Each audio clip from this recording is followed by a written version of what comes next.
अध्याय 7। टेलीविजन का जादूगर। बच्चों, तुम लोग टेलीविजन का आनंद लेते हो और तुम्हें टेलीविजन देखने में कितनी खुशी होती है, ये बताना मुश्किल है। आजकल तो आप अपनी मनपसंद कार्टून देखने में व्यस्त रहते हो, लेकिन आपने कभी सोचा है कि संसार का ज्ञान, चलते फिरते चित्र, सुंदर सुंदर जगह, ये सब इस बॉक्स में कहां से आ गया? क्या इस बॉक्स के अंदर कोई जादू का खेल दिखा रहा है? वो व्यक्ति कितना महान होगा जिसने तुम्हें खुश रखने के लिए इतना महान कार्य किया। दूर संचार के द्वारा तुम किसी बात को सुन सकते थे, लेकिन तुम्हारे मन में चित्र देखने की इच्छा भी होती होगी। तो अब सुनो, टेलीविजन या दूरदर्शन का आविष्कार किसने और कैसे किया? टेलीविजन की खोज इंग्लैंड के एक महान वैज्ञानिक ने की थी, जिसका नाम था जॉन लुई बेयर्ड। इनका जन्म ग्लासगो के निकट एक छोटे से शहर में हुआ था। वो भाई बहनों में सबसे छोटा था, इसलिए उसके मां बाप और भाई बहन उसे बहुत प्यार करते थे। वो शरीर से कमजोर थे। जॉन के स्कूल में लड़कों ने एक फोटोग्राफी का क्लब बना रखा था। यह क्लब अच्छी तस्वीरों की प्रतियोगिता करता। जॉन भी फोटोग्राफी का शौकीन था, इसलिए जॉन इस प्रतियोगिता में शामिल हो गया और इनाम पाने लगा। जॉन को बचपन से ही तस्वीर बनाने और उस तस्वीर से बातें करने का बहुत शौक था। वो जब भी रेडियो से गाना सुनता, वो सोचने लगता, काश बोलते हुए इस आदमी की तस्वीर को मैं देख सकता। इसी धुन में वो खोया सा रहता था। जॉन को बचपन में टेलीफोन पर बातें करना बहुत अच्छा लगता था। जॉन ने अपने दोस्त से बातें करने के लिए अपने हाथ से टेलीफोन बनाया और टेलीफोन के तार को अपने दोस्त के घर पहुंचाकर बड़े आराम से दोस्त के साथ बातें करता रहता। एक दिन तूफान आने से उसके तार टूट गए। तार टूटने की वजह से कोई हादसा हो गया और उसे अपने तार को हटाना पड़ा। वो निराश हो गया, क्योंकि वो अपने दोस्त से बातें नहीं कर सकता था।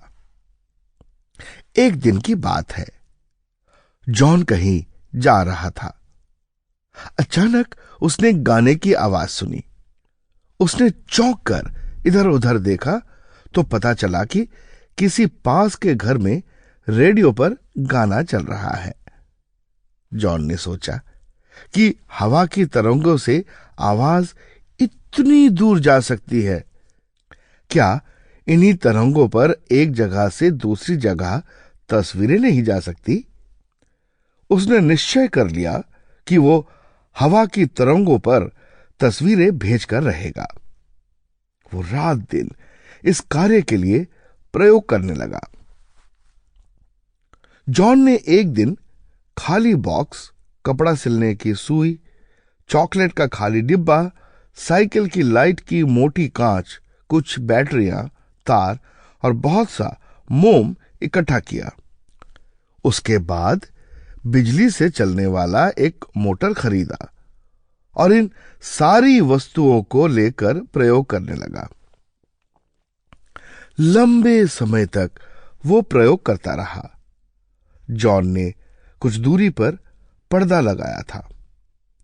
प्रयोग करते करते एक दिन उस पर्दे पर तस्वीर दिखाई दी, लेकिन ये तस्वीर साफ नहीं थी। जॉन ने अब अधिक तेज प्रकाश के लिए बहुत सारी बैटरियों को तार से जोड़कर प्रयोग करना आरंभ किया।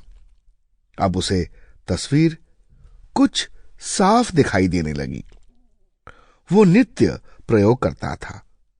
उसके मकान मालिक को उसका प्रयोग करना पसंद नहीं था, इसलिए वो लंदन आकर रहने लगा और अपने प्रयोग में फिर से जुट गया।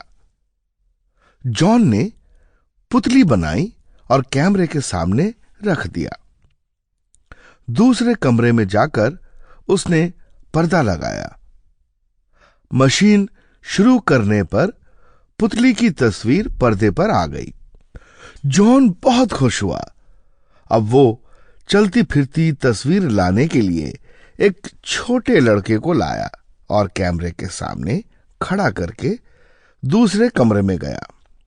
उसने देखा वहां पर्दे पर कोई तस्वीर नहीं है। वो लौट कर आया तो देखा लड़का रोशनी से दूर खड़ा था। उसने लड़के को समझाया और लड़के को कुछ उपहार तथा पैसे देकर खुश किया।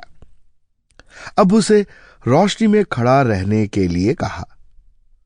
जॉन अचानक उछल पड़ा और नाचने लगा, क्योंकि दूसरे कमरे में पर्दे पर लड़के की तस्वीर साफ साफ दिखाई दे रही थी।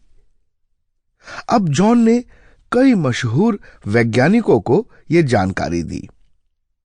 वे सब खुश होकर जॉन को धन्यवाद देने लगे।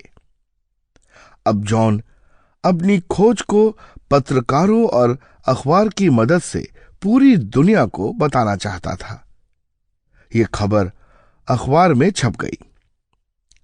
सबसे पहले जॉन सादे तस्वीर वाला टेलीविजन बनाने में सफल हुआ।